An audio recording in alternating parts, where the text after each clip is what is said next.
का साधारण फल नहीं है। जय श्री राम। श्राद्ध पक्ष में मेरी जीजियों से निवेदन है, मेरी बेटियों से, मेरी माताओं से, अगर तुम्हारे घर में 25 साल तक भी औलाद नहीं हुई, 20 साल हो गए, 25 साल हो गए, 30 साल हो गए, 28 साल हो गए, 15 साल भी हो गए, 10 साल भी हो गए और संतान का सुख नहीं है, तो श्राद्ध पक्ष में प्रतिदिन अपना जो पानी का हंडा होता है, परिंडा होता है, क्या बोलते हैं हैदराबाद में, हमको उसको नहीं मालूम, जहां पर पीने का पानी भरते हैं, हंडा बोलते हैं, मटका बोलते हैं, बाल्टी पानी की या हंडा, मटका,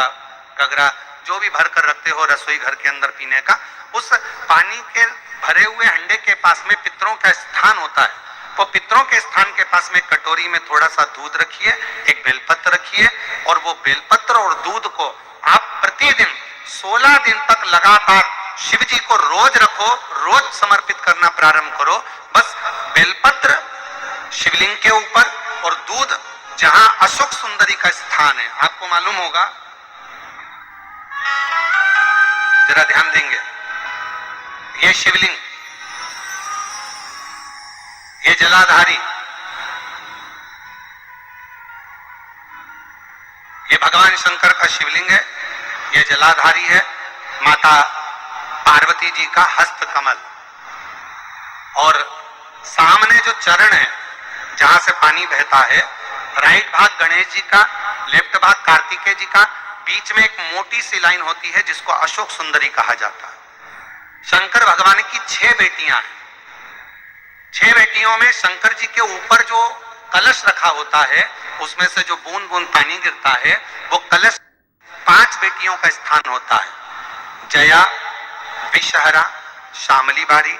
दौतली और देव। ये शिव जी की 5 लड़कियां ऊपर और एक बेटी अशोक सुंदरी, सामने जो मोटी सी लाइन होती है जहां से शिव जी पे चढ़ा हुआ पानी गिरता है, उसके बीच में जो लाइन होती है वो अशोक सुंदरी का स्थान है। तो जिसके यहाँ संतान का यदि सुख नहीं है तो 16 दिन एक प्रयास करें, तुम रुकेश्वर महादेव का नाम लेकर, तुम रुकेश्वर महादेव का नाम लेकर शंकर जी के ऊपर तो चढ़ाएं बेलपत्र जो तुमने परिंडे के पास, हंडे के पास रात्रि को रखा है, 16 दिन के रोज एक बार रखो और रोज एक बार चढ़ाओ। रखा, वो दूध को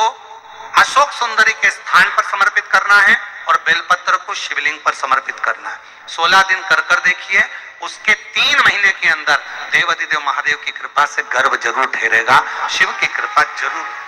शंकर की करुणा जरूर,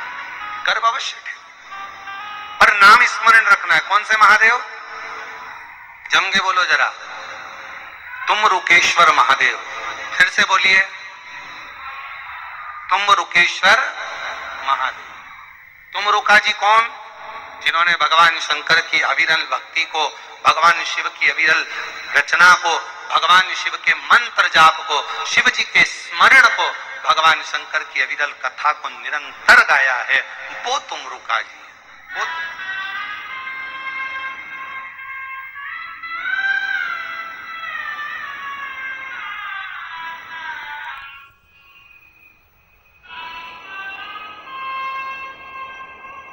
और लगन लगी त्रिपुरारी से, मैं उनकी हो गई, लगन लगी त्रिपुरारी से, मैं